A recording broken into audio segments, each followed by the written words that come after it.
On this edition of the podcast, we're inviting a visionary who has been instrumental in facilitating improvement of government-run schools here in the state. He's the 2015 batch IAS officer who's the brains behind Project Star, an initiative that is renovating several schools here in Meghalaya's West Garo Hills district.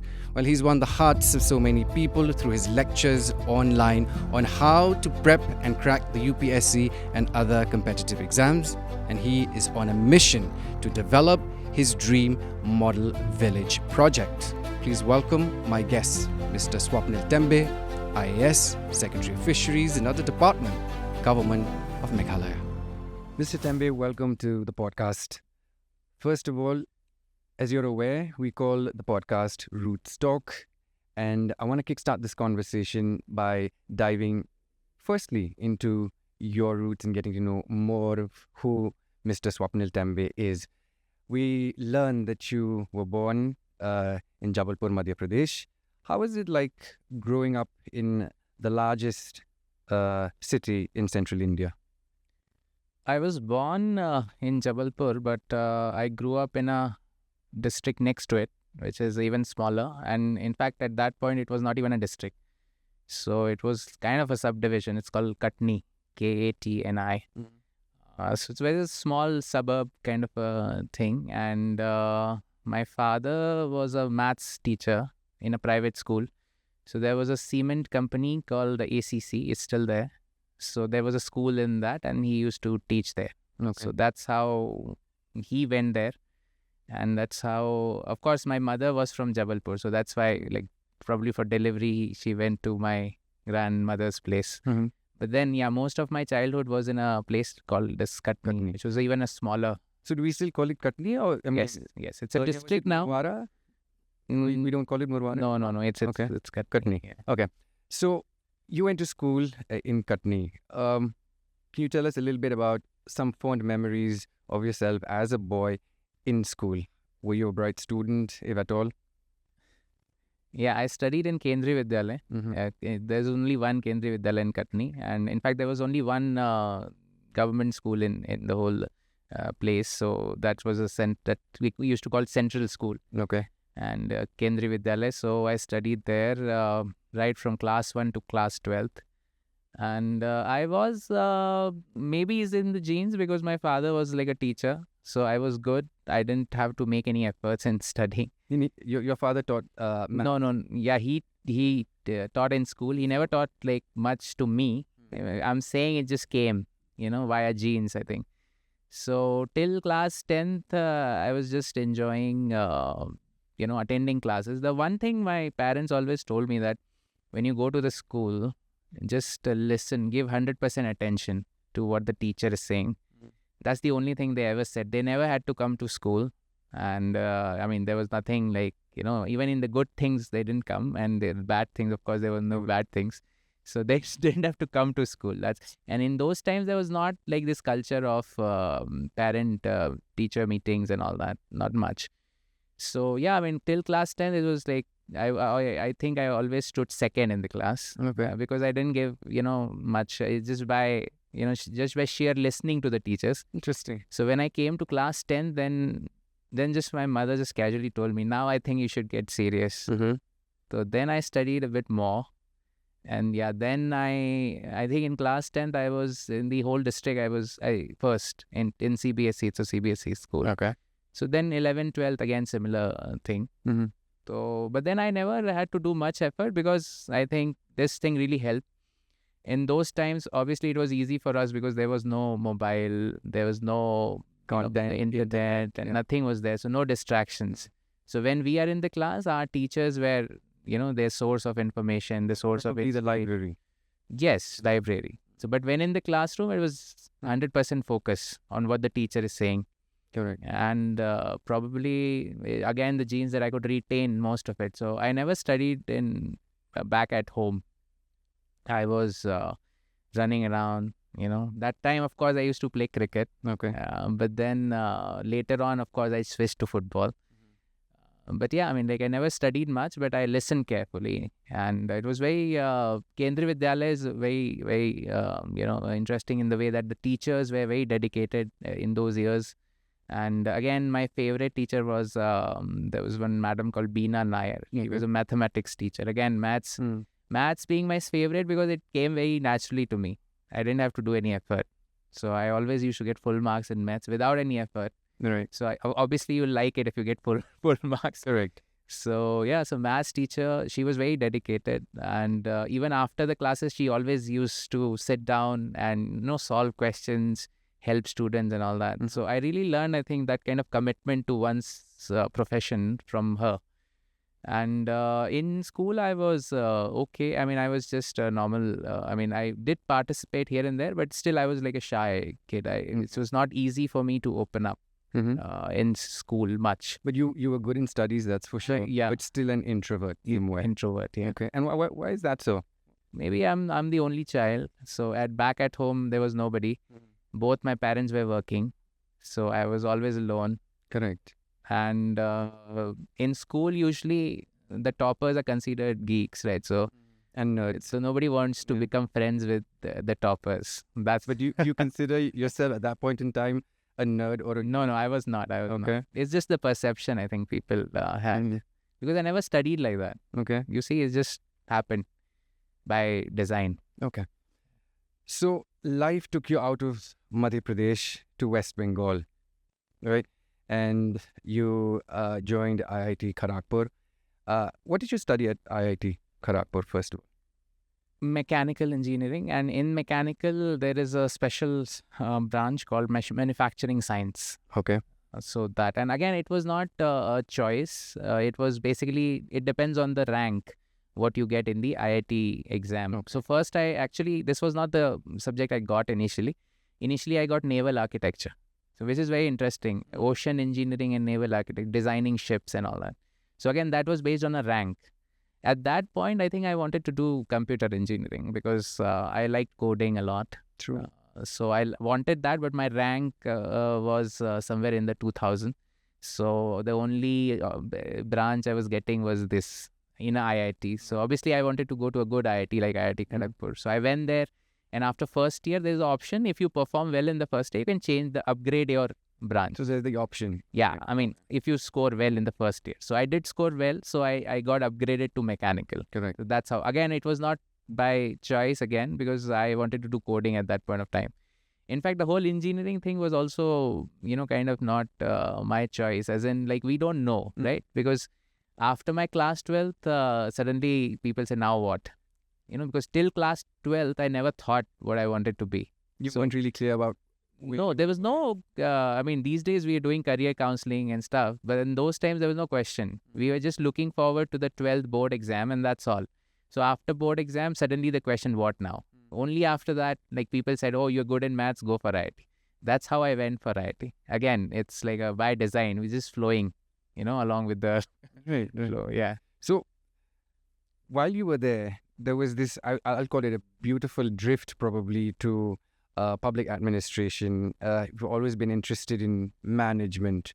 Did that come organically to you, or you've thought about it because nothing happens overnight? Right. So that happened towards the fourth year. The final year it's actually BTech degree for 4 years.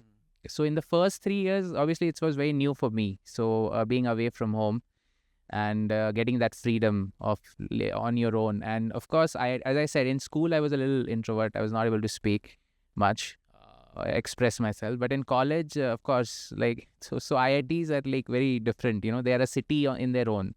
So you have to like come out of your comfort zone and all that. So I did all that. I worked on that. I participated in a lot of these extempore events, debates, elocution. In fact, in third year, I was the captain for dramatics in my college. Like, I changed to that extent. So that was fun. So 3 years, I didn't realize how they just flew by.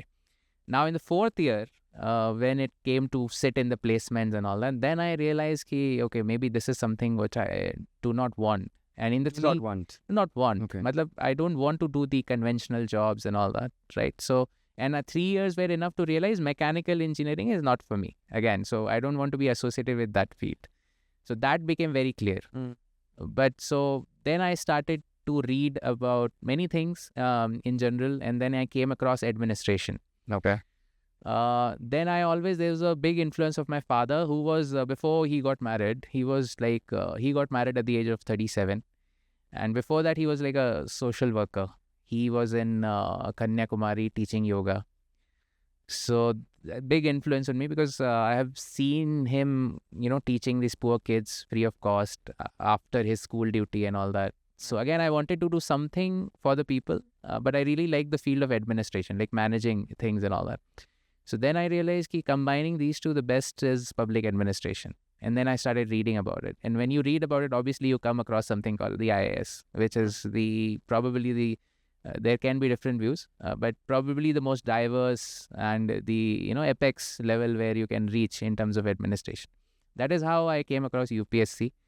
I started reading about public administration and UPSC, but then at that point, my father, he was not well. He was diagnosed with cancer. So I really could not, focus. And then I felt that I should do a job, because, the family conditions were such. Then I sat for placement. But at that point, it became very clear I want to get into administration in my 4th year. Okay. But then, like you said, family situations at that point then compelled you to jump into getting a job, sit for the placements, and you joined Deloitte, if I'm not mistaken. Yes. Right? So how many years were you there with them? Deloitte, I was 2009 to 2011, 2 years. Okay. And were you really, really happy working there, or were you still thinking Absolutely that, not. I need to get out of this as soon as possible? Yeah. So again, as I said, it became clear in the 4th year what I wanted to do. But this was just to earn money, because, cancer is a costly thing to have. So yeah, I just did it for the job, for the money, and it was consulting. So consulting basically is that it's more or less very monotonous. So you do one project of consulting, then that company is done, then another company comes, and then you do the same kind of project, right? So the same drill. So I was not really made for that kind of thing. But of course, at that point of time, it was like Deloitte is one of the top 4 consulting. Even now, it's one of the top 4 consulting firms. So it paid well, and I had to do it, so I did it. But of course, I hated it with my core. Got it. So no offense to Deloitte. So what was the tipping point then, Mr. Tembe, when you decided to leave the job and then, okay, I need to go to New Delhi, start preparing for the UPSC exam? What was the tipping point? I think when my father passed away in July 2010. So then I took a break, of course, from the job, because I was very close to my father, like extremely close. So I was really I think I was depressed beyond limits. And then I took a break, and then I decided, this time, the reason why I had joined the job is that, I needed money. We needed money as a family. So, but then after the passing away of my father, I think I really wanted to pursue now what I really wanted to pursue. That is public administration. So I quit immediately after he passed away. Okay. And then I went to Delhi. So would you consider that, of course, obviously that is the tipping point, and also that motivational push probably to get into administration full time? Because when we talk about the UPSC, you didn't just go to Delhi for coaching, but you also taught people. I don't know. What were you teaching? So the thing is, it's very expensive to stay in Delhi, right? So in those years, I went into 2011. I just had a 10 feet by 10 feet room, and it cost, I think, 5,000 then. Where were you staying at that point in time? In Mukherjee Nagar. North Campus. Campus, yeah. So in that today, though, if you have that same room, it'll be 20,000 rupees. Correct. Just, So it's very expensive. Coaching will cost you probably 2 lakhs, food extra, all those other expenses and all that. So it's very expensive. So, but given my background, at that point of time, fortunately, UPSC introduced this second paper called CSAT, which was maths and English. So given my, IIT background, I was good in, obviously, English and this maths. So CSAT was very natural to me. So then it was that, okay, you can take classes in this CSAT and all that, just to get some money so that you pay the rent and all that. Then also, after completing my own coaching, so the faculties realized that, okay, maybe, I'm good in public administration also. So they gave me classes in public administration, and I used to correct the answer scripts of other students, no? So it helped me actually. So when you read the same answer like 200 times, written by 200 different people, you get so many points And ideas. ideas and all that. So at the end of the day, I was reading all that and then writing my own answer. I realized I have like I'm like kind of stealing everyone's idea. But yeah, Smart. yeah. So my answer is the best now. Correct.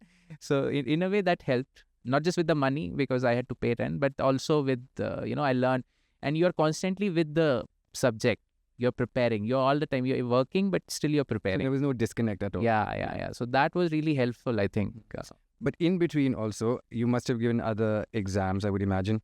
Yeah, so see, this is what happens when you are in a small place like Katni and all that. You don't really know what are the exams and all. You go to a place like Delhi, Yeah. you every day you come across one exam. So I came across this exam called CAPF, Centrally Armed Police Forces, again conducted by UPSC, similar pattern. Of course, this is for the paramilitary forces like ITBP, CISF, and all that. So I said, let's try. Because anyway, UPSC you're giving. So I got through that in the first attempt itself. And I thought, yeah, my preparation for UPSC is done. So let's just join this and I'll do the incremental prep while I join this. Okay. Of course, that was a very bad idea because I had no idea how the training of the paramilitary is so tough. It's like army only. Yeah. So it was so tough that I really... Years you with the ITBP? 1 year I was training. Okay. I was training. And then you left. Of course. So the training was so difficult because it's in Mussoorie. Of course, sub-zero temperatures in the winters and all that. And the whole day, you're running, you're doing drills, you're this, that. You're not able to sleep. Maybe you're sleeping 2 hours, 3 hours. So I realized, I'm going to forget everything this way. So I asked them, can you post me somewhere?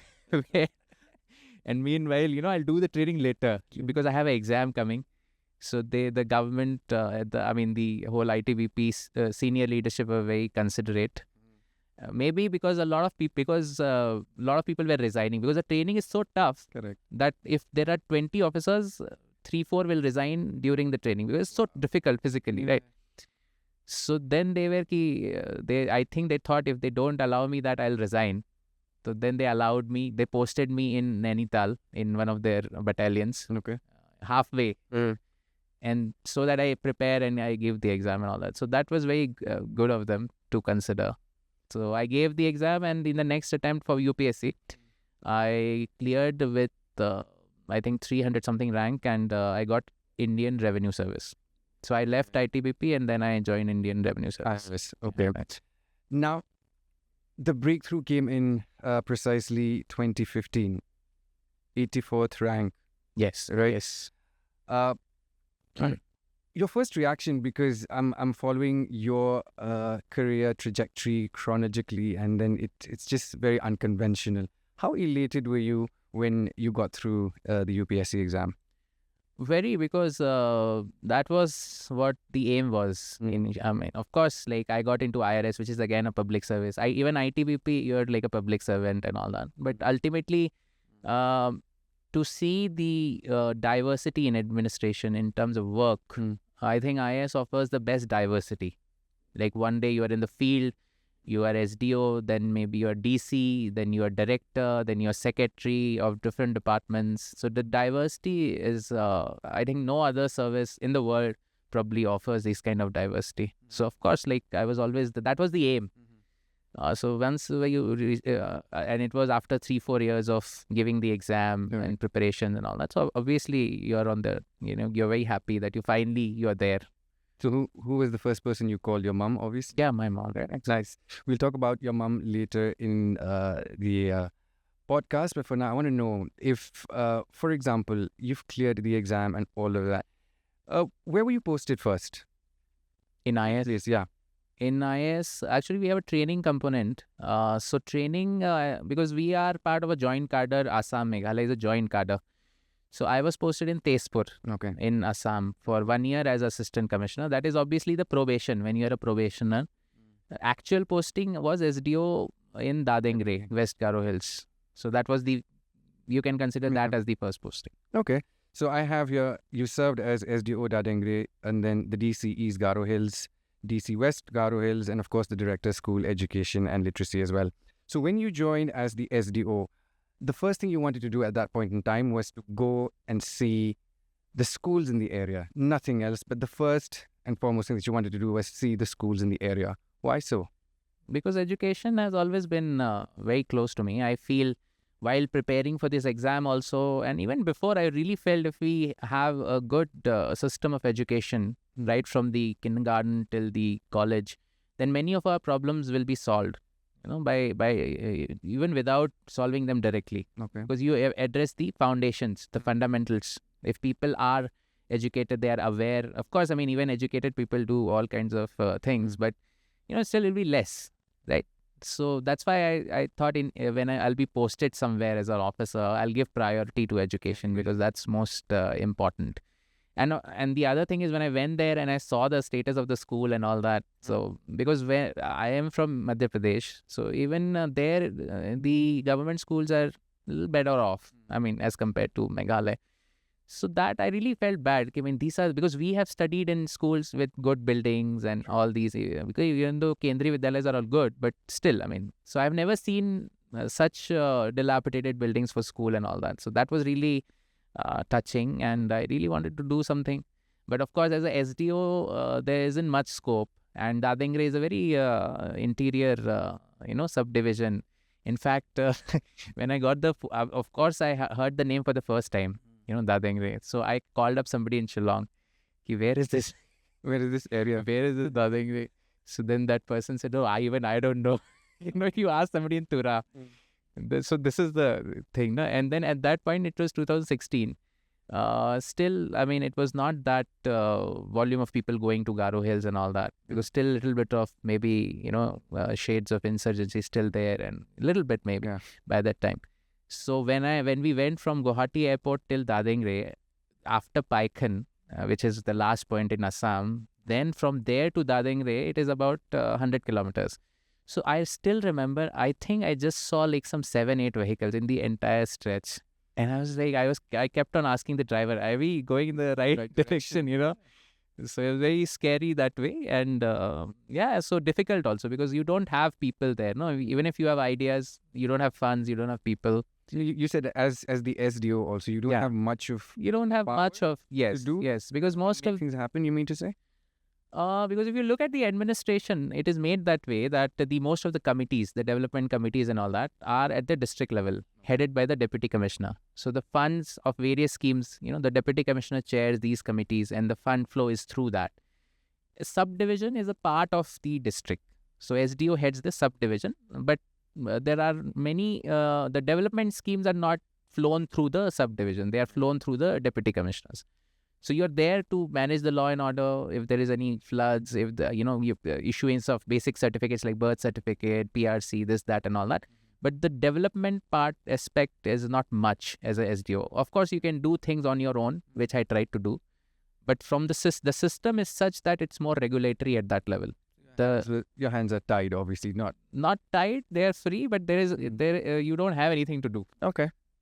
So when you saw the schools in that condition, dilapidated condition, worse situation as compared to probably Madhya Pradesh, like you mentioned, of course you were looking for a solution. And a solution was there already because somebody else must have conceptualized Project Star. So how did you, it was already there, somebody must have already conceptualized it. Why did you want to take the project even further? Or who conceptualized it rather, to put it in that way? Project Star was something which I started there. Okay. And the idea was, again, as I said, there is so much to do, but there weren't resources. Okay. So we thought we'll do by augmenting whatever is available. So it was school transformation by augmenting resources, STAR, Project Star.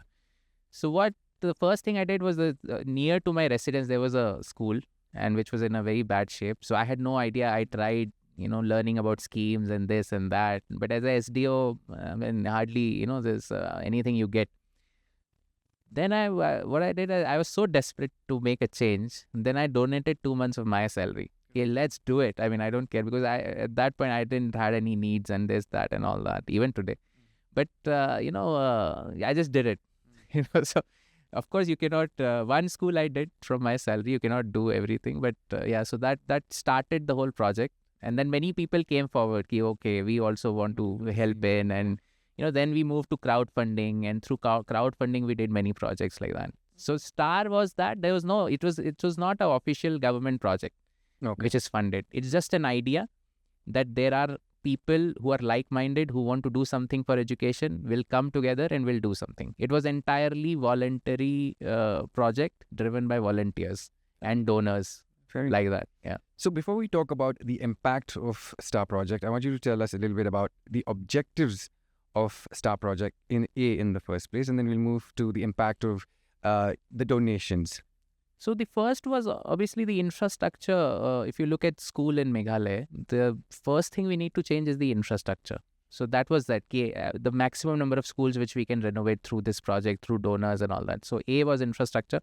Second, I really felt that students were not aware of what are the opportunities and what. So many students in Dadengre, again, remote subdivision, they had never gone out of West Karo Hills. Not even Guwahati. Forget Delhi and all that. So they had no idea what are the opportunities. So when I ask senior classes like 9, 10 and all, what do you want to become? They say MLA, because that's what they have seen. Either MLA or contractor, these two. Okay. Yeah. Oh. So when I said not IAS, it says, what is IAS?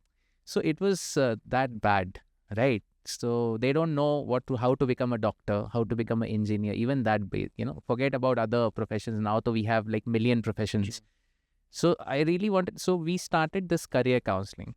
The career counseling, you don't need anything. I myself, in most of the cases, I was the resource, or I asked my, colleagues from IPS, from other MCS services and all that. Just go and talk to the student, tell them your journey, tell them what are the different options which are there. This does not need any cost. And there's no funding, zero funding, absolutely. It's just need people with some good heart who want to give back to the community. Right. Yeah. So this was the second component. Then third was that fundamentals. So we saw that the fundamentals of maths were very, very bad, extremely bad, even now. So when we say the PGI rankings, the debate goes on, so About that, yeah. UPSC for the last 13 years, nobody has cleared and all that. Why? In national exams, why aspirants from Meghalaya are not performing? So one of the reasons is this fundamental in maths. So then we did a lot of, we distributed this. So I figured out these children are not even able to multiply, simple multiplications, because they don't know the tables. So then in Garo, it's called Namota. So, we printed and we posted thing in each and every school. Again, driven through some donations, some support I got from our deputy commissioner at that point of time. Ram Singh sir was there in DC Tura. So he supported. And also this career counseling, we made a very detailed chart. It was called Career Pathfinder, which he designed. And then we improved it, and then we posted that also in every school. Oh, nice. So that chart showed after 10th, what are the options? After 12th, what are the options? Okay. So all these things happened under Project STAR. And again, this was never really a government thing. It became later on when we received funding. When I became DC William Nagar, we tried to get funds for all that. But yeah, initially it started as an entirely voluntary project. So as a voluntary project, talk to us a little bit about the impact of all these donations. Was it easy to get donations in the first place? It's not easy because, of course, in this part, there's something called corporate social responsibility, which is CSR. So in other states, big corporations are there whose turnover is like 1,000 crores. So they are mandated by the Companies Act to 2% of their profit should be invested into this any kind of CSR projects and all that. So obviously they would want to do these projects where they are situated or where their customer base is there. Now in Meghalaya, we don't have industries, bearing few cement industries in Jaintia Hills and all that. So we don't have the option of CSR. Otherwise, CSR is a very wonderful thing where we can, other than the government funding. That was not there. Garo Hills has no industry. So now the only option was crowdfunding, where people come together. So it's such a beautiful thing. I'll just give you some examples. So when I was in William Nagar, we saw that many people are not able to complete their houses. So there is a scheme called Pradhan Mantri Awas Yojana, PMAY, where they get 1.3 lakh rupees. But 1.3 lakh rupees is not Very- really enough to complete the house. So they have to give their own contribution, which they never had. So they reached up to like 70% and they stopped. Okay. Right. So many houses like that. So we thought, okay, can we do something? Again, so I floated the idea. There are portals and platforms like Milap, where people can donate money for a cause. So we just created some campaigns, and then 30,000 is needed, okay, to complete the house. Now, if one individual gives, it's a lot. For 30,000 is a big amount to give, right? So if you give 3,000, and we have like 10 individuals like that, 3,000, or even if you give 300 rupees, 100 individuals you find, for them 300 is not a big amount. If 100 people give, it's 30,000, and then that is completing somebody's house. So like that, we completed many houses in Garo Hills, and different kind of projects also we did crowdfunding. So then for people of I think at that region it was probably a new thing. Now, of course, they are familiarized with this. So many people came, many organizations came. During COVID also, we did many crowdfunding, this thing and all that. So this shows that when there is people, they are always there waiting for a government scheme. So why should we always wait for government schemes? See, government is, will have always a limited capacity, right? There is a budget and they have to allocate to different departments and all that. So there is a limitation on that front. Of course, I'm not saying, because our budget has grown significantly, if you see, over the last 10 years. And Meghalaya is the fastest growing state and we are doing wonderfully well. But other than that also, why not use the power of volunteerism to speed up things? So that's what we used in Garo Hills. So what's the status of the project as we speak? Yeah, I mean, those are all small. Like, so somebody's house is incomplete. So they need 50,000 rupees. We collect 50,000 rupees. We tell somebody you complete it and just complete it. So we completed all those things. So, I mean, the project is still running, ongoing, it's still happening? No, so now I'm I was just going through this Milliam block, and I'm going to adopt one village. It's called Merkhan. As a model village. So I was just going around that. So I met some people who shared the same issues. They are not able to complete the house. So now I'm going to start that for this Khasi Hills Milliam block. Okay. Interesting. We'll come to that as well. So you mentioned to us earlier that dad was a math teacher, of course. He was into social work, teach poor kids for free. What about your mom? Tell us a little bit about her. I mean, obviously she's visited you here in Shillong as well, and she's staying here with you at the moment? Yeah. Because as I said, it's forced actually, because I'm the only child. I mean, not a child anymore, but I'm the only son. It's still a child. So it's forced. Yeah. She doesn't have choice, although of course she would want to go back probably, because they have, the entire life they have spent somewhere else. So yeah, she stays with me. She was with me in Garo Hills also. She retired in 2013. Okay. She was a clerk in electricity office in Jabalpur. Okay. Yeah, so she was mostly, she's a simple lady, and she was working right from the very beginning.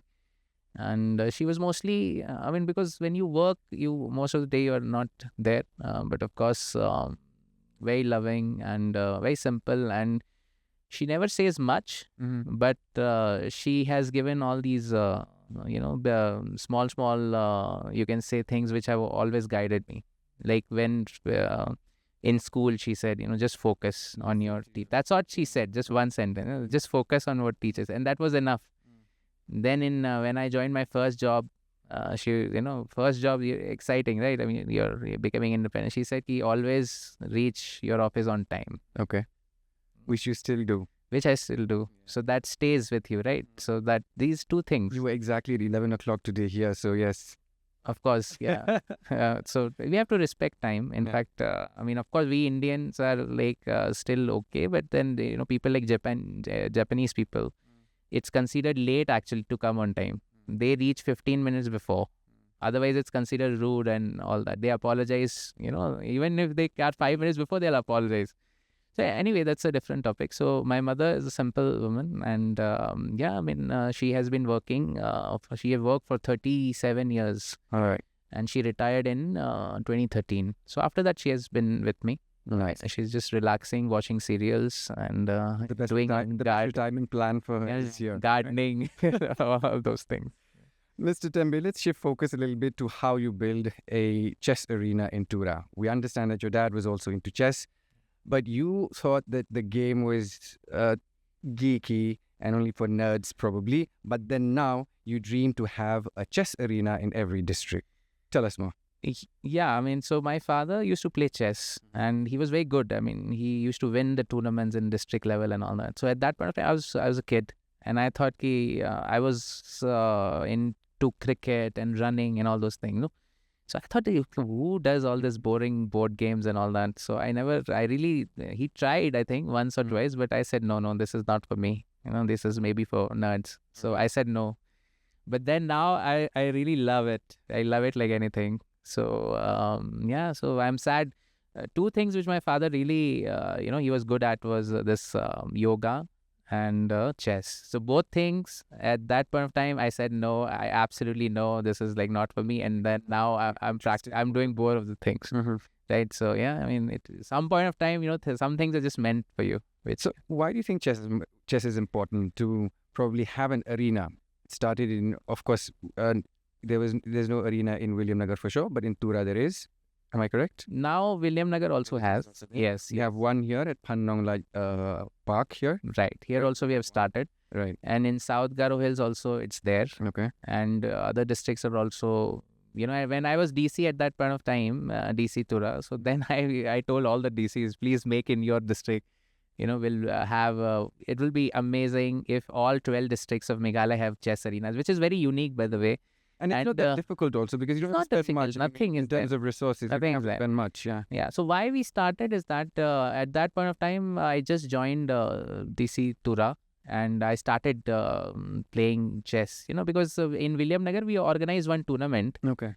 And with this Garo Hills Chess Association. And then I realized they asked me to, just join and maybe, they taught me a few things and all that. And then I realized it's such a fascinating thing.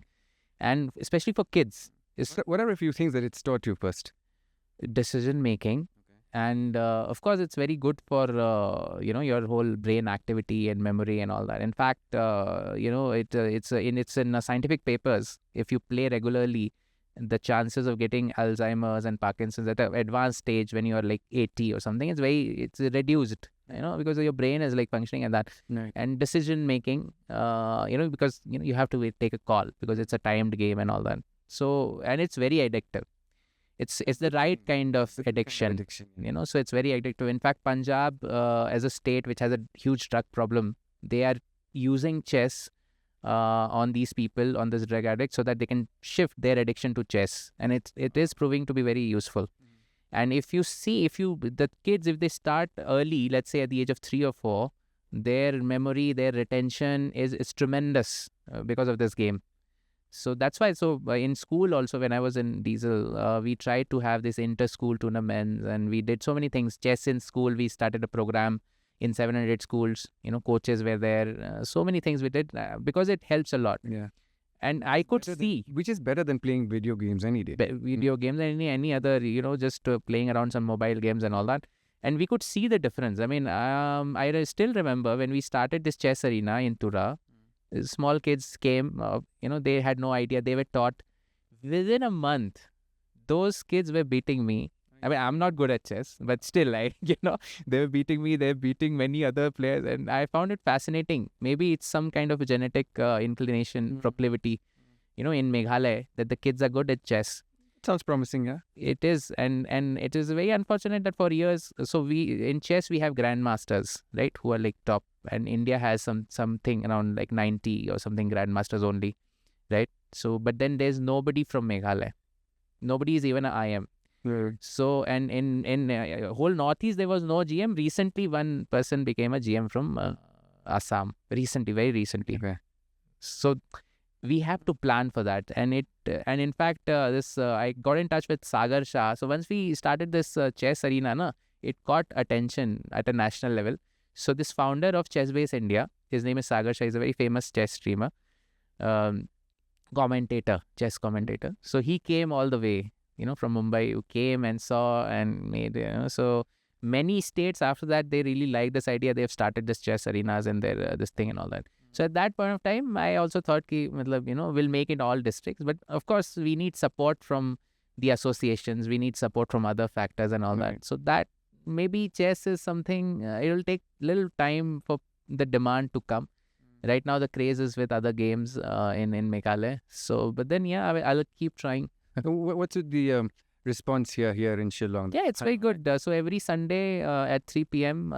People assemble. Okay. So we designed a special bench. I don't know if you've seen. I was there with you. Yeah. Okay, you were there. Mhm. So that bench is basically that has like a table inbuilt in that, and then it's rainproof, is everything. So you can always take your pieces and play. So the idea is it's inspired from Russia. So if you look at chess history, all the good players were from Russia, because they had a culture. Whenever you go out on the roads, you will see people playing chess. Like here, you see if you move around, they'll see carom, stuff like that. So they had a culture of chess. Everywhere in the parks, the people, old people, retired people in their 80s, 90s, they're playing grinding and all that. So that is why they had such a dominance over chess. And now that the same thing is happening with India. If you see the top 10 or top 20, so many Indians are there. So the future of chess is with India, and especially in these Tamil Nadu schools, because they have created this kind of, there's one school from which this whole Pragnananda and everyone is there, Gukesh, they're all from the same school. That school has so many GMs, it's amazing. So that kind of culture. And the whole thing is the advantage. Even if you don't become a professional player, it has a very good impact on your decision making, on your memory, retention, and so many other things. It's a very, good thing. How did you learn it yourself, though? Online? No, so they taught me that Garo Hills Chess Association. Okay. They taught me the basics, and then I started playing online. Okay. Yeah. So I play one game every day without, since that 2022. Okay, so let's hope so the kids don't beat you any longer, right? No, it's fine. It's fine. I want them to beat me, because I really want one grandmaster to come from Meghalaya. And so that's maybe in the next 10 years. Mm-hmm. But yeah, so that's something we want to work with. Yeah. Nice. Mr. Tembe, another interesting initiative that I wanted to talk about is the Shillong Walking Club. Chief Minister Conrad Sangma did something on the similar lines, but then you wanted to stretch even further. Here we have a club. Talk to us a little bit about walking enthusiasts here in town and why the need to bring something like the Shillong Walking Club here. So when I came, I think it was April 2023, when I came to Shillong from Garo Hills, I joined as director, school education. So I was staying in Laban, to be exact, this Oxford taxi stand, Canchestrace. So from there to Laimukra, the diesel office, was somewhere around 3.6 kilometers. So I said, okay, it'll take maximum like 15 minutes by car and all that. No? So we went by car, got stuck in that whole jam and this whole, that road, Don Bosco Square and all that. It took 1 hour. And then I thought, okay, maybe it's a one-time thing. Then second day again, got stuck. Yeah. Then I realized I think it's better to, either cycle or walk. Then my first instinct was cycling. But then I contacted my senior. I don't know if you know this senior IAS was there, Arun Kembhavi. He used to cycle in Shillong. Okay. So he was DC in, I think, a couple of districts. He was very popular. So he used to cycle in Shillong. So I called him and said, should I also, take cycle? How was your experience? They said, no, never. It was so dangerous to cycle in Shillong, and he had a very bad experience probably. Okay. So he said, no, it's not a good idea. And which is true also. I mean, looking at the roads and the kind of traffic. So then I said, let's walk. So then I remembered our Honorable Chief Minister. He once walked to, office on a Wednesday. So then I said, let's do that. Yeah. At least one day, on a Wednesday. So I started, then I realized that many people who are doing that, walk to work and all that. We started in diesel office. I asked all my staff, can you do that? So many people who stay nearby, 2 kilometers, they said, yeah, it's a nice idea. So they also started to do it. Then other offices joined in. Then other people said, there's so many walking enthusiasts, and Shillong is a city perfect for, because the weather is such, it's very conducive. You cannot do this in Tura, by the way, or in Vidam, or in Ampati. Ampati, you'll get you'll boil, right? So you cannot do that. So here it's perfect, and there are footpaths also. Good stretches of the road have footpath. Weather is good, everything is located not very far from each other. If you see the whole Shillong, then we realized we should make a club. So then we made a club. Then now what is happening is we are going, of course, recently our honorable PM has given certain this thing ki we need to save fuel, which is like in that very direction. Correct. So now I am in Secretariat. I don't have to. So now it's very near. For me, my home is 20-minute walk from Secretariat. So now I'm doing every day. Literally. So literally, yeah. So whenever possible, I'm doing it. So my drivers are the happiest. Of course they should be. So they have no work. Anyway, so we give them different work. But then now I am also director for ATI, State our Mati, which is in Mawlyanggang. So which is very far. If I walk, I won't be able to do any work. Yeah. So then now recently the government launched this buses, right? So I thought, okay, let's try that. So now I'm, for going to Mati, I'm using the buses. So the idea is, see why we need to do this. I did not do this in Tura. I did not do this in William Nagar. William Nagar, to hardly, there are no cars on the road. But here it is required. The way the roads are, the way the urban plan is, it's impossible, at least as of now, to expand the roads, right? Population will more or less be the same or increase a bit, right? The number of vehicles will, of course, COVID had a great impact. During COVID, many people got additional cars and all that, right? So that also made it worse. So the one way is that if your destination is like 2 to 3 kilometers, why not walk? Sense, yeah. People go to gym in their cars. They, they get down, then they walk on the treadmill. Why can't you walk to work? Why can't this be it's simple. And in fact, so I've been doing it for the last 3 years. And then every time I walk, I meet somebody who says, I have started to walk and I have lost so much weight. My cardiovascular indicators are like better. Yeah. This, that, and all that. It's as simple as that. Like 1 hour walk. That's all. You don't have to go to the gym. You don't have to do anything. But then, yeah, I mean, like, so many people say it's not safe, in Shillong, certain stretches. At night, it's difficult. There are issues. But I think if there is more people join in, and in fact, those people have to join those people who don't have a car, they are already walking. The change will only come when people who have a car, they decide to walk, right? So that is the change we want to bring in. And from the club, we have given, certain representations to the Urban Affairs Department, and they are taking it up. If you see some of the stretches, they are taking it up. They're improving. I think this 10, 12 kilometers footpaths is being improved, renovated, and the walking spaces will be made. And so things are happening, and the future is better. Of course, we are, many things are moving to New Shillong. But here, I think, more people should join in, and that is one of the ways we can decongest. I mean, of course, there are many other things like this parking, wonderful things which are happening in the Shillong city. But other than that, I think if most people decide to walk, and use public transport, if you cannot walk, and these are wonderful buses. I was just looking. In fact, STEMS is one initiative. One bus is basically replacing 20 to 30 vehicles. That's a big number. And now STEMS has more than, I think, 60 buses. So you can imagine, more than 60. So there's like around 2,000 cars, you are reducing on the road. These new buses running from New Shillong to Upper Shillong, these are also very nice, very new buses and very comfortable. And the frequency is also very good. Every 10-15 minutes. Make the most of what they have. Yeah. In fact, that day I went to Mati. So 2 of my staff were, also on the same bus. So every day they are going, using, so earlier, and it's cheaper. I mean, you're correct. We just have to do our bit. That's about it. Yeah, it's just 30 rupees. I took it from Rhino to, it stops right in front of Mati. Yeah, I mean, it's just 30 rupees. Exactly. So, so if more people use these kind of public transport, I think to some extent it will greatly reduce the congestion. So that was the whole idea of the Shillong Walking Club also. Okay. Mr. Tembe, education, that we agreed from the beginning, is very close to your heart, and I'm sure you are aware of the recent developments as well within the education sector here in the state. Some of the headlines, and I want to read them out for you. Meghalaya's PGI bottom rank sparks outrage, calls for urgent reforms. Education revival demands political will.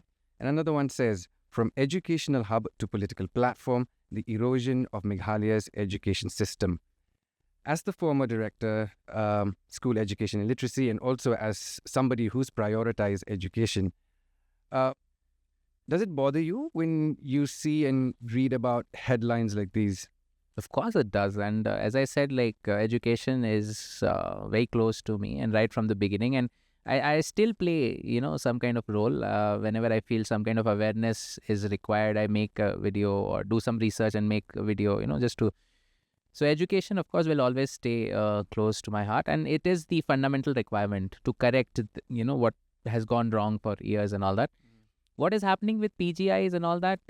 I have made a video on that also explaining why, this PGI is showing that way.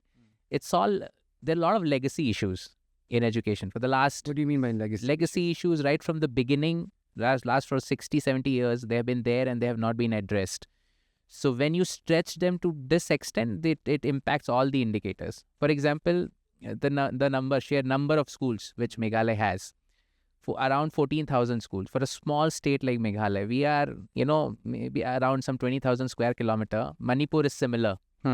It has 1/3 number of schools. Nagaland has only 2,000 schools. So these are not very different states in terms of size and population, right? So, but then why?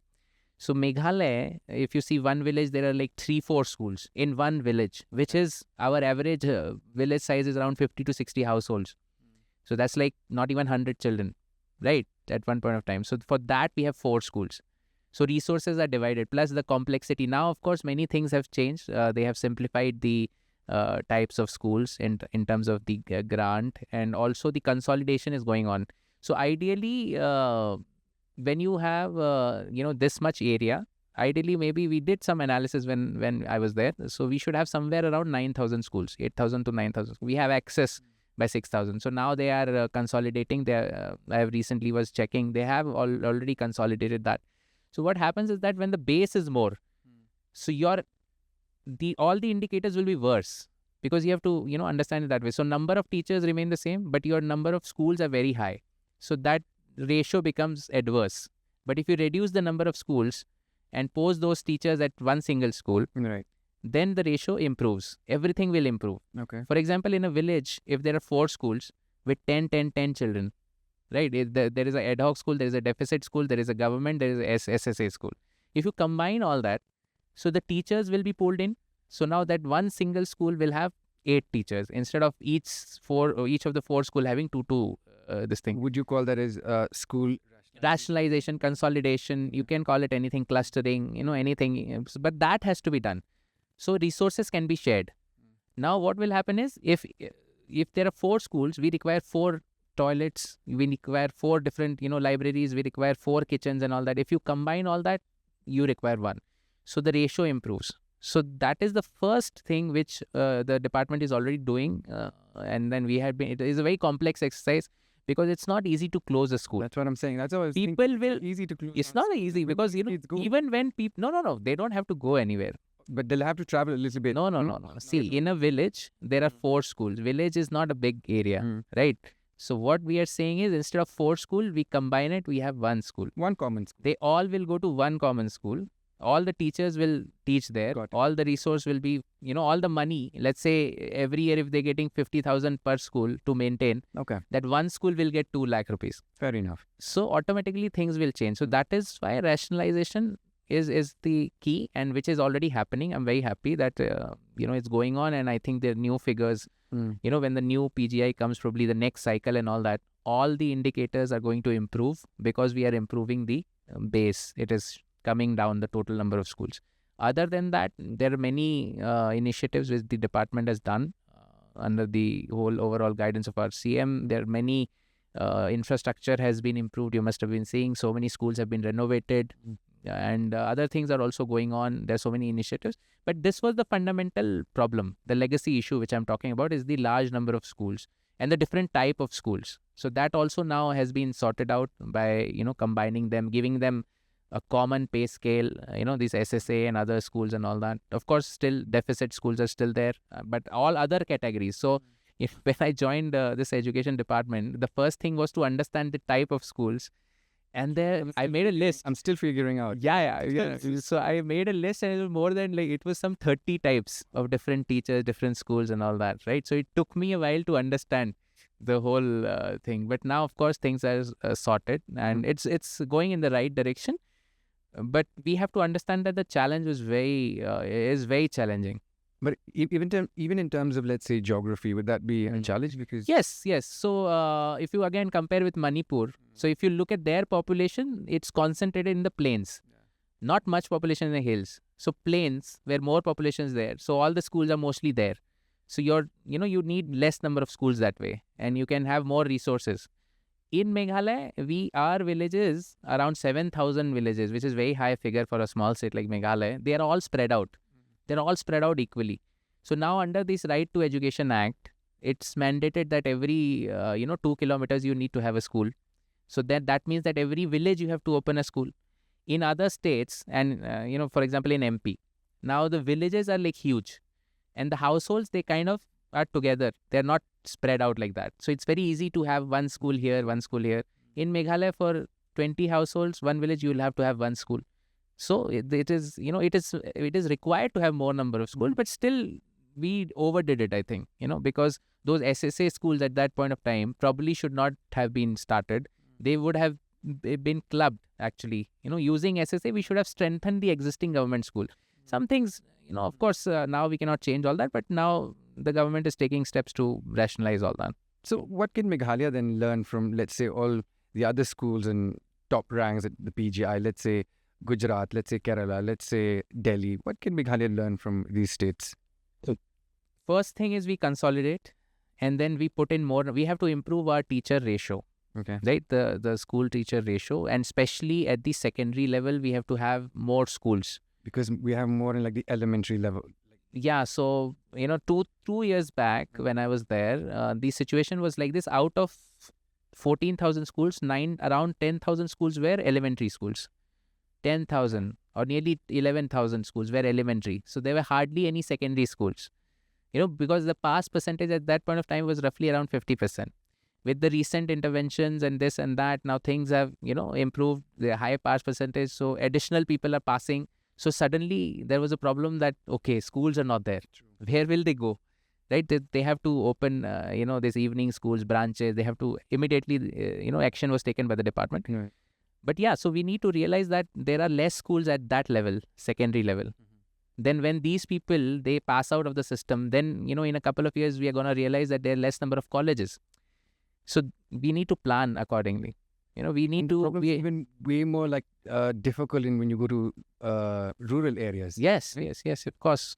Most of the teachers, we did again an analysis, like I think around 60% of teachers who were teaching in government schools, they were either from Shillong, Tura or Jowai. 60, I remember, I think some 65%. That's like a, 2/3. So of course they want to stay in their place, right? So they come and go. And there's no place in their those villages to stay for those teachers and all that. So in the morning they go, they come back, they travel 2-3 hours every day. So if it is raining too much, probably they will not be able to go. Then there is teacher absenteeism. So in such remote areas, then like who is checking whether the teacher is coming, whether the school is functioning? The parents probably are illiterate. The children who are going to school are first generation. Their parents have now gone to schools. They don't realize the importance. So even if school is not functioning, nobody's complaining. So how do you know? Right? So that all these rural, there are a lot of, and 85% of our thing are rural schools. Okay.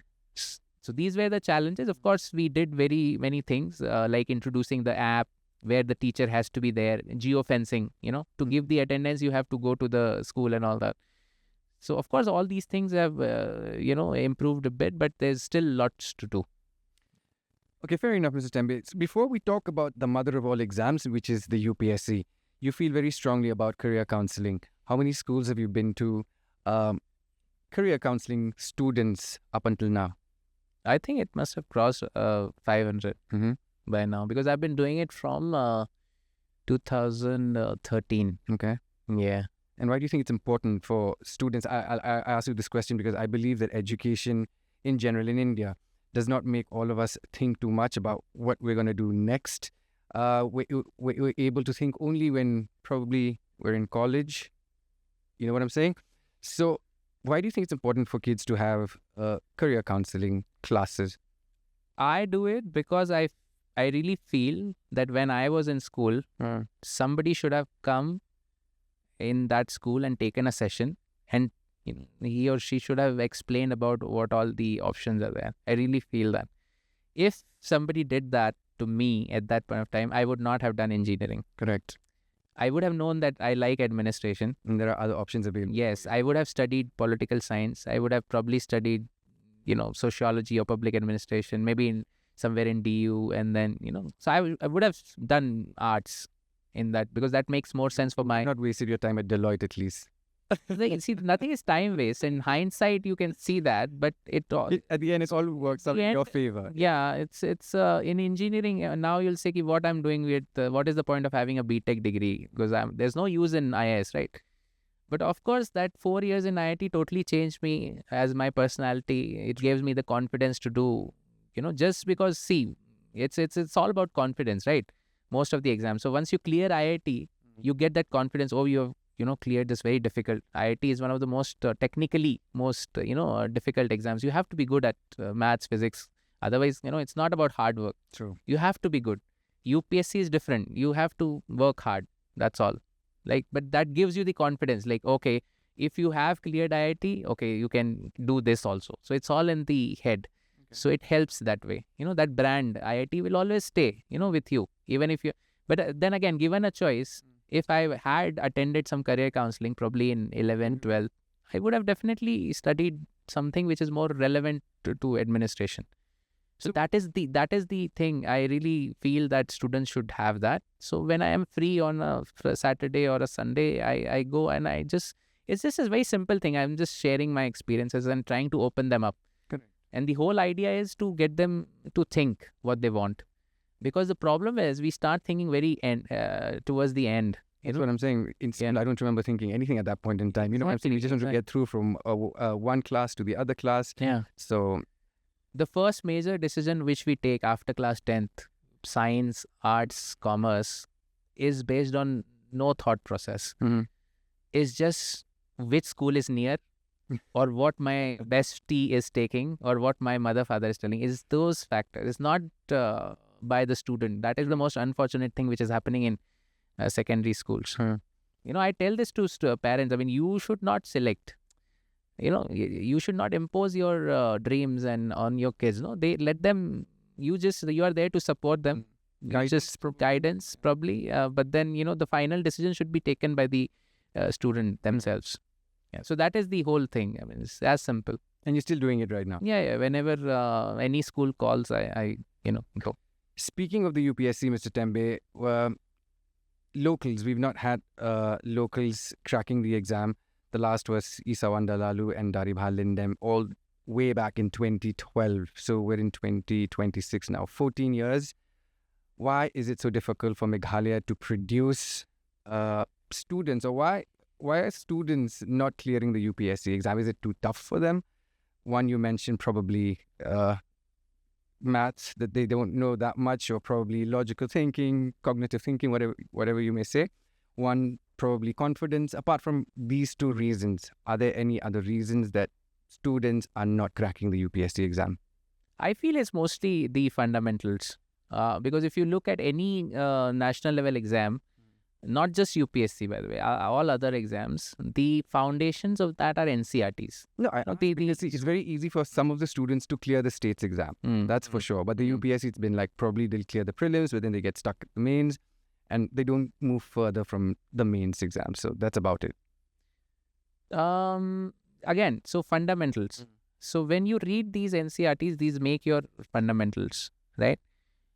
So the amount of competition which is there. So here again, it's all about competition, right? So people, they become happy just to get good marks in MBOS, maybe crack some exam here and then join a job here, because he is very limited. Maybe how many you're competing with 50,000, 60,000 people here.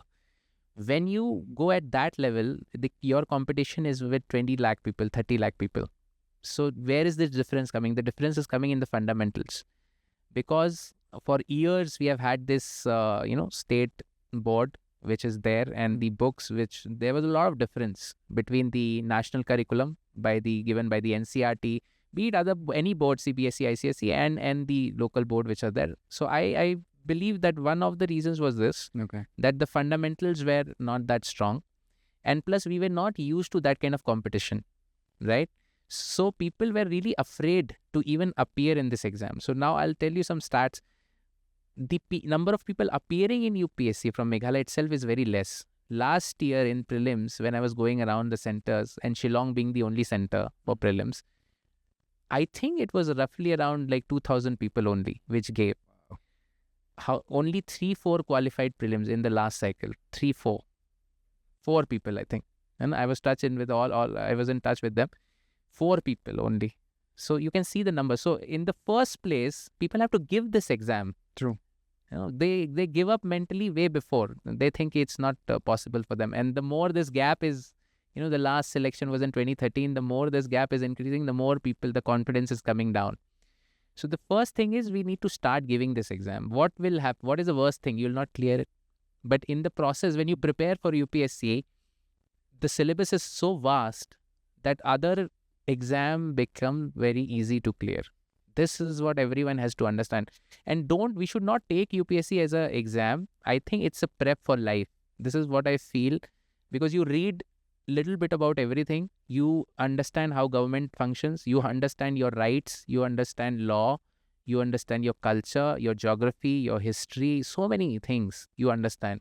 So it's a process of being prepared for life. So once if you meet people who have really given 2-3 years of preparation, you will find that they're very well informed on everything. There's a difference. So if every citizen, I believe, if every citizen is that well read, it will be very good for our democracy, for our state for that matter. They will participate very well in debates. They will know their rights, what is wrong. There will be a lot of pressure on the government that way, because citizens are so aware. So we should not see UPSC as just merely an exam. I think we should see it as, preparing for life. Even if, you don't clear, it's fine. Because of course, people will say that I have got selected, so I'm saying that.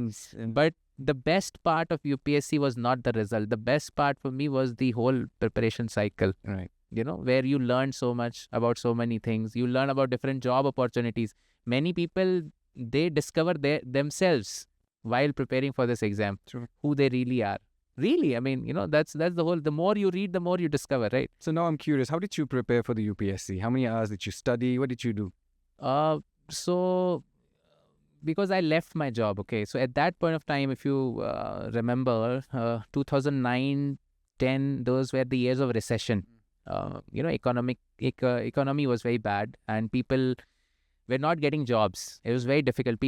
Companies were firing people, pink slips, they at that point of time, they said. So I decided to leave one of the best consulting jobs which are there in the country. So of course, everyone was against, my family said, no, it's a big risk, right? People are not getting job and you're leaving such this thing and all that. And this leaving for what? For UPSC, which is like, very difficult to crack. Of course, everyone knows that. So that was a very difficult period to convince them. So I did leave anyway. I didn't listen to anyone. You have to take a leap of faith, in all these cases. So yeah, so everything, for me, everything was on the line. I have left my job. There's nothing, there's only, I have the UPSC just to prepare and concentrate on it. So, but unfortunately, at that point of time, there was no plan B. Okay. So I had to clear, right? So I gave it my everything. When I was preparing, I was just studying. It's not about 8 hours, 9. I was just studying, sleeping, eating, and studying. And then you don't have much access to the internet then, technology, content, as much as the kids do now. Yeah, of course. You know what I'm saying? Now, though, you can literally prepare from YouTube. And sit at home. Sit at home from a village, maybe somewhere in South Garo Hills. If you have good internet, you have everything now. You don't have to go to Delhi. The point is, now people ask me, do we have to go to Delhi? Yeah, you have to go to Delhi for the atmosphere. You do not go for the content. Content is already there on YouTube. No, you go for the atmosphere. There, when you see people studying like that, you get scared. Like, oh my God, like, there's a lot of pressure on you. Here, if you see, we also in Marti, we are running this free coaching and all that. And I constantly interact with those aspirants and all. But here, you don't get that. They don't, there is no fear on their face, which is in a way good. but they are not anticipating how big this exam is, and how hard they have to push themselves. So when you are in Mukherjee Nagar, you see people, lakhs of people, they are studying all the time on the road. That's also intimidating. Yeah, it's very intimidating. While going to coaching also, people are studying. Imagine on metro also they are studying, in roadside, in buses. So you get that buzz, right?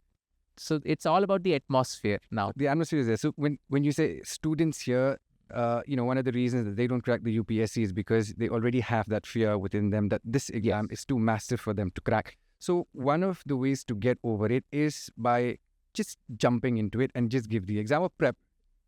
Just give the exam. So this time I have been saying through all my, handles and wherever I just appear. Don't worry about it. Even if you're not prepared, just appear.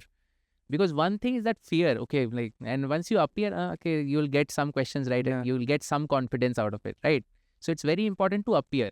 Even if you're not prepared, every graduate should appear for this exam, at least for the, prelims, paper 1, which is very interesting. And the recent one was, in fact, apparently very difficult. That's what everybody was talking about. The prelims were really difficult this time. But it was. I mean, I wouldn't ask you why, because obviously, how would you know? Or maybe would you know why was it so difficult this time? I don't know why. Of course, because it's up to the paper setters. There are different paper setters every time. So if it keeps getting harder and harder every year, do you expect students to pass that? No, but it's hard for everyone, right? There must be a method to the entire, probably for lack of a better term, madness, No, see, I mean, yes, this was comparatively very long paper and hard paper, but it is hard for everyone. That is what you have to understand. It's not just for you that it's hard. It's hard for everyone. So that's up to UPSC. I mean, I'm not going how they are setting paper and all that, but we should not think too much into it. It is hard. Yes, it is hard for everyone. Now, if you don't make it, just 1 or 2 days, you just take a break where you start again. As simple as that. And prep for life. Coming to this UPSC, one reason I feel is that we don't have confidence, so we should appear. Second is this fundamentals, and then of course, the whole one of the narratives is also that we are not open to jobs outside. So that's also there in people's head, right? Because if you go to UPSC, then is most likely it is likely that you'll get a posting outside also. True. In any other service, you will be posted probably in somewhere in the country. So probably that is also one thing which restrains youth, because they do want to stay here. Because I have seen through various interventions, when we skill the youth, we send them outside for work and all that. In 3 months, 4 months, they feel they want to come back. They want to do something, which is fine, which is perfectly fine. But this is something I think which is stopping people from appearing in this exam. They would rather prefer sitting for MCS than UPSC, because at least you'll be here.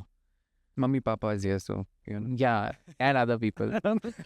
So and then but I want to say here, why not give it, take the experience, and then come back? It's fine. You can always leave it if you don't like it. But getting that opportunity of knowing what is happening outside is very, very important. Because things are very different outside. So get that experience, come back, and I would be very happy if the youth of Meghalaya decide to contribute to the state after being around. It's wonderful for the state, and the state needs it. Any state would love that. But why not take the experience and come back? Right.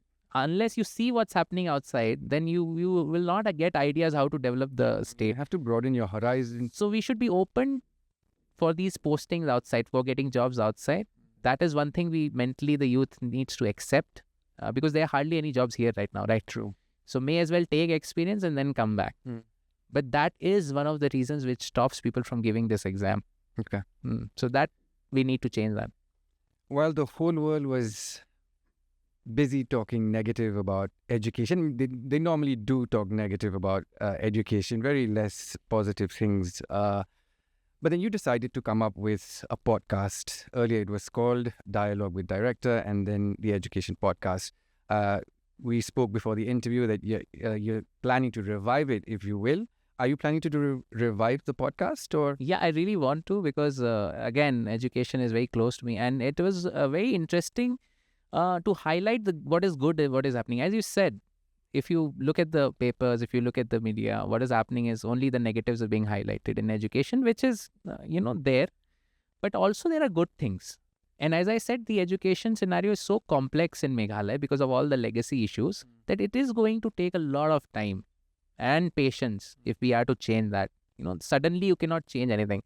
And if you are able to, probably those changes are cosmetic and they will go away with time, right?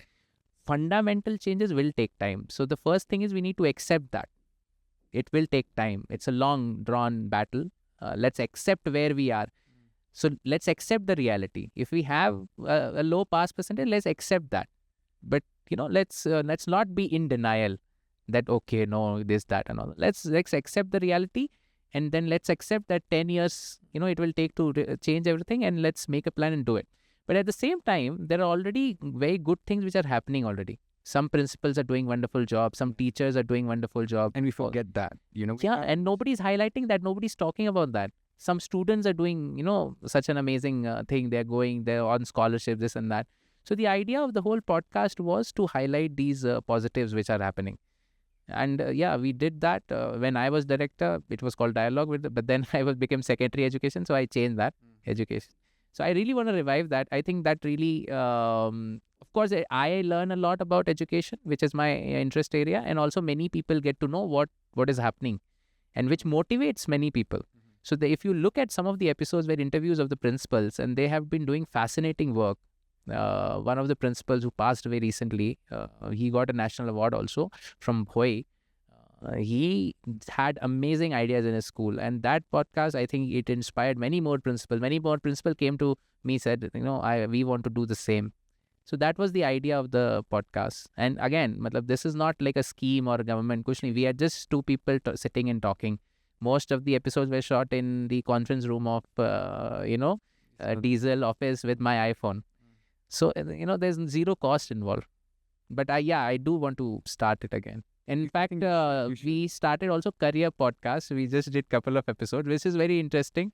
The idea is to get people from different walks of life, because, people get fascinated. For example, when I give a career counseling, they'll be, okay, I also want to become IAS, but they don't know what exactly it is to be fun. It's not just about the pride, not just about the fancy vehicle and a fancy house. There's much more to it. People think privilege, yeah. People only see privilege, but what are the challenges? They don't know that. What is expected of you? What are the restrictions? There's so many restrictions being a public servant, right? We cannot, speak so many things. They don't know that. They commit themselves, they do this preparation, then they come to the service, then they think, okay, this is not for me. Many people are resigning today from the services. I mean, attrition is there from the services because people don't understand the service. Same with, the doctors. People want to become doctors, but have you seen the kind of commitment they have to give? I mean, they always have to be on call for emergency duties. They have long shifts. They have no holidays. People don't see that kind of aspect. So the idea of career podcast was people should know what this profession. Suddenly now everyone wants to become social media influencer. But what is the scope? Can everyone succeed like that? How much they can earn? So for that clarity, we started that podcast, and that is something which I'm now more interested in restarting. Interesting. Well, away from education for now, let's talk a little bit about your Dream Model Village project. And this is, again, in East Garo Hills district, I would imagine. And you celebrated your birthday this year by going to that village, am I correct? And not distributing footballs this time. No, we did distribute. We always do. Because footballs, that's something which I really like, Yeah. Because football is a game since I started playing and watching, since I'm a Man United fan. Okay. We're not doing very well for the last 10 to 12 years, but now there's hope. Anyway, so coming to Model Village, this is something I really want to take up in a big way. The idea is that what is happening, why people are coming to Shillong from villages, not Shillong, like urban spaces, because they don't get basic facilities in villages. So this migration is there. Then when people come to these urban centers, they have to stay in a very congested, maybe possibly slum kind of situation, which is not good, right? So because all the resources are being concentrated in one place. Okay. So the idea of Model Village is that we take up a village, we improve all the indicators, we improve health, education, sanitation, water availability, energy availability, everything, so that and livelihood, and people have livelihood, so that they don't have to move out of their villages. because this was the very idea Mahatma Gandhi also, wanted to implement through, decentralization of everything into villages, right? So villages should be self-sufficient and self-sustaining, and they should have every facility which is required for a healthy and happy living. And in this age of internet, everything is possible. Yeah. Education now many people are going for homeschooling, they're going for courses online, this, that, and all that. So it will eventually happen to India also. And then telemedicine is there for, this, then all that. So the idea is to develop villages, make it perfect, model, as I said, in all these indicators, happy villages, so that people don't have to migrate to these urban centers. And if we develop all these villages, so they're going to produce much more than what, these urban cities, because urban cities have their own challenges. This traffic, this congestion, pollution, and all that, all is happening because a large population has come in a very small set of land, right? So if our villages are perfect, I mean, they're already dispersed. So if we develop Meghalaya's villages, 7,000 villages, imagine, and people can, do their activities through the villages, I think the state will grow like anything and will not have all these issues of, congestion, pollution, this, that, and all that. So that is the idea. So I have started with one village in Daribogre because I was there in William Nagar as a DC for 4 years. So you know the area. I know the area, and that is very special village. I mean, that's a very beautiful village. I mean, if you have not been, that's the gateway to the Nokrek National Park also. And it's situated on a hill, which is like a colder compared to the other district.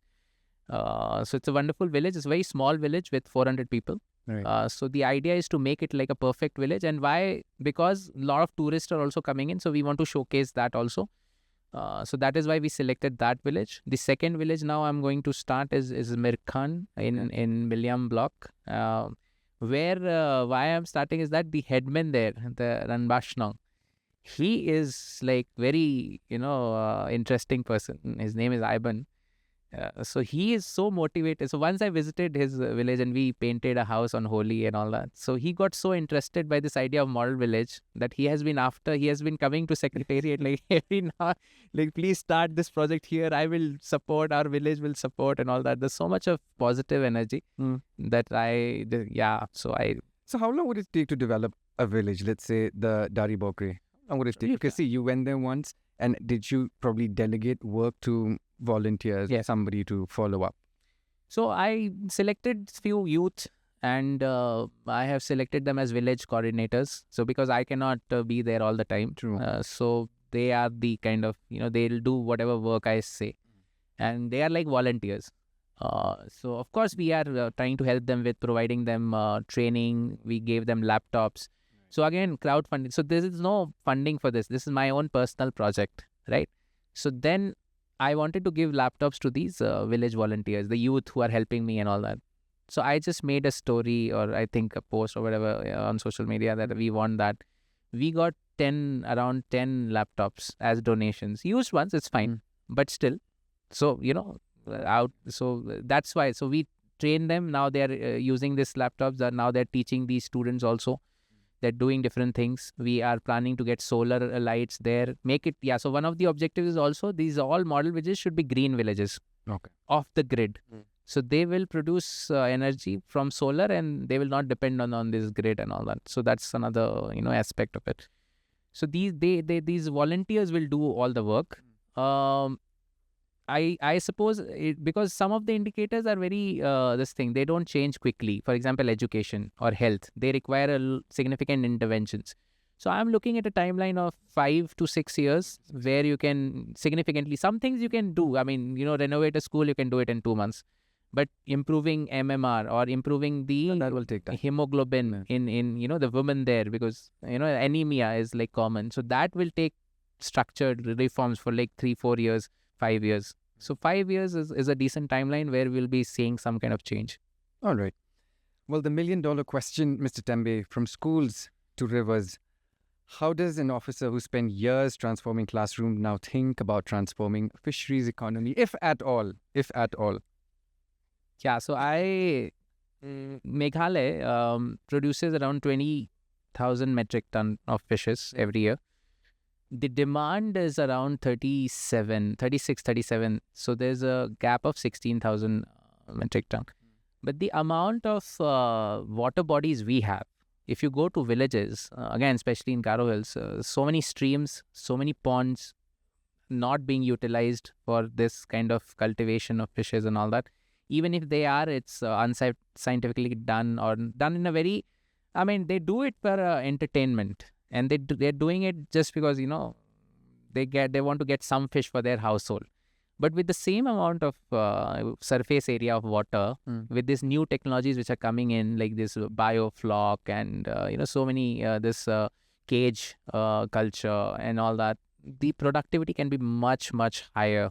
And we were just having discussion yesterday with some experts. So they say in the next 5 years, we can definitely achieve that. We can make Meghalaya self-sufficient with all these intervention and all that. And it's not about just, it will give employment to so many youth. Now people are, there are no government jobs. Yeah. There are like 20,000-30,000 people passing out from the education system every year. The vacancy is notified in probably 500 to 600 to maximum 1,000. What about the remaining 29,000 people? So we need to look at what are the opportunities, in the state. And fisheries is one definite, opportunity. Like when we have the water bodies, when we have the surface area, when we have the land, why are we importing fishes from Andhra, all the way from Andhra? Then there is issues of this, when you store the fishes for a long time, then there's, formalin issues, this, that, and all that. No, why don't we, have this production here itself? It's very much possible. So that is what we will be trying to do. But many people now, since I've started posting, many people are not even aware of the schemes which are there in the fisheries. What are the new technologies? If today one youth, he wants to start something in fisheries, he has no idea what to do. Yeah. So now we'll be systematically, doing IEC on all these schemes, making specific videos on YouTube on each and every scheme. Recently, we have notified a state fish, the chocolate machine, and there's so many things. And we have very unique things like cave fishes. Cave fishery is very unique to know. I think no other state in the country has that. So we have to really see. Of course, that is for conservation and all that. But ornamental fishes, the small ones which are there in the aquariums and all that. So that is something, the demand, that is also coming from outside. Why can't we, cultivate it here itself? So all these are ideas, and we have a very good team on the field. We have a good directorate. So let's hope in the next 4 to 5 years, we are able to achieve and make Meghalaya not just, self-sufficient. Why not, looking at exporting fishes? Okay. Yeah. My last question to you, Mr. Tembe, is whether it's schools, whether it's chess, whether it's your fish farming, what's your philosophy, or I must say the Tembe method rather, for making government actually work on the ground in facilitating improvement? I think to change anything, we need to understand, we have to go to the ground. I think the approach, what does not work is that people sitting in Delhi and people sitting maybe in Shillong, without going to the field, making schemes and projects will not work. We have to go to the ground. We have to talk to the stakeholders. What are the actual problems? And sometimes, what we perceive as problems, they're not even problems, right? It is our idea of development that we want to impose. When I first, after preparation, when I first, cleared the exam, of course, I have never been to, this part of the country and to a village. I had my own idea of development. We'll do this, we'll do that, and all that. No, so when we come to the field, we want to impose that, right? We want to do that, but that's very wrong. And soon after coming to Dadangre, I realized the priorities are very different. Why? Because for me, I was like, why are you not talking about education? Because there were bigger issues. There were issues of connectivity. There are like villages who are not motorable for half of the year. Yeah. So for them, there was no network, there was no electricity. So this is more important for them, obviously, right? First, you need to have connectivity, electricity, you need to have water, you need to have food. Then we'll talk of education. So the problem is there is a big gap between what people want and what is being done from the top. So in anything, even in fisheries, like we should not, like, of course, I'm talking of all these technologies, but we should not impose everything.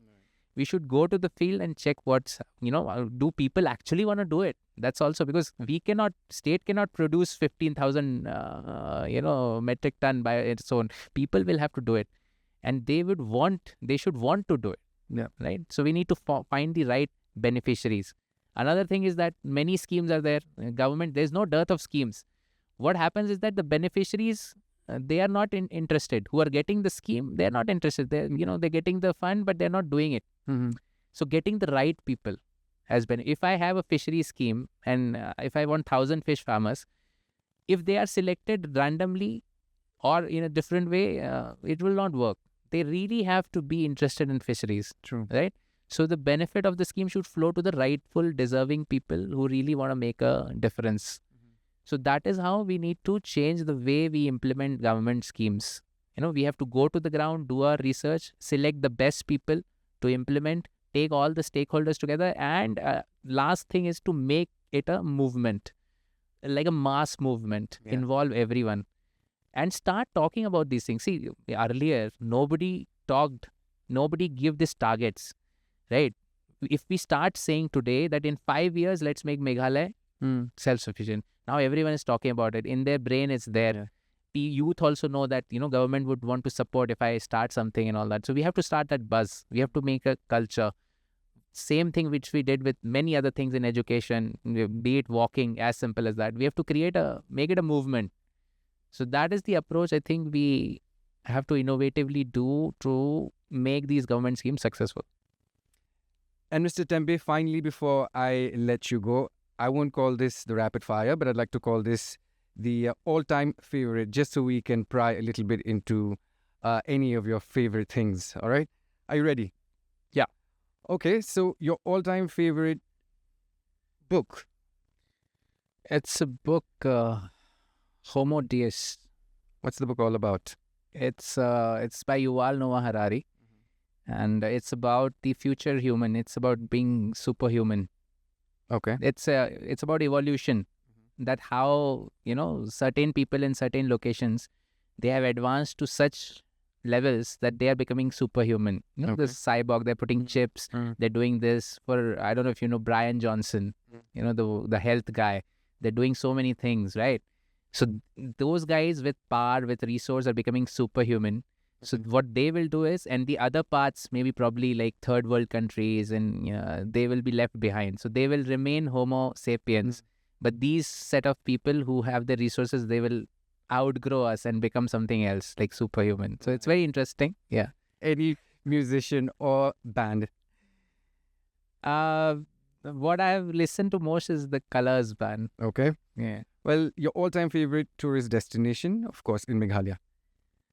David Scott. Okay. Outside Meghalaya? Outside Meghalaya, it's I really like Meghalaya only. Oh, okay, fair enough. Your all-time favorite local eating joint here in town? Rinsan. Okay. Your all-time favorite Garo dish? Kappa. Chicken. Your all-time favorite Khasi dish? Jadbo. Okay. Well, you're allowed, and I promise you we will beep this. Your favorite cuss word in either Garo or Khasi language? I promise you we'll beep this. La. Okay, well, Mr. That's the only thing I know. I'm learning Khasi, so probably I'll learn more. All right. Well, Mr. Tembe, thank you so much for cussing on the podcast. Like I said, You're gonna beep that, right? Yeah, we will beat that. Don't worry. I have to say, I have the best respect for you when I met you the first time. I have the best respect for you now. And just knowing you and your work has made me a believer that, giving back can give you so much of joy. I want to thank you so much for your time. Thank you so much for saying a yes to the podcast. Kuleshibon. Thank you.